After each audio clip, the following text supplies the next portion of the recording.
I was just doing some math this morning. In the last year, that EDR, MDR program stopped 179 ransomware attacks. At the low end of what a ransomware attack might cost, and I'm using $250,000. So for a $5 million investment, potential loss avoidance is about $45 million.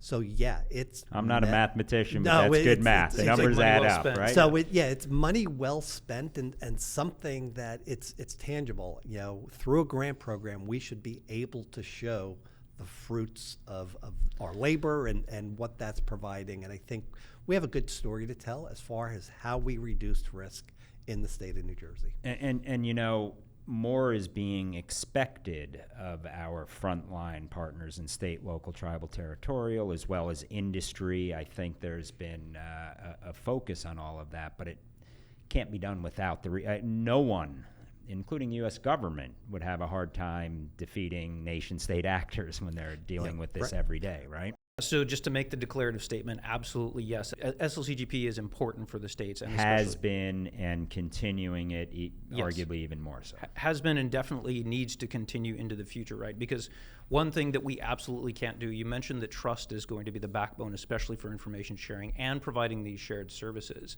If that trust goes away, and a big way to break that trust is for us to take away the services that we've been providing to our local governments or to diminish them in some way, right? A lot of these organizations that we've talked about, and we're really proud of the fact that we can currently provide these shared services at no cost to our local governments.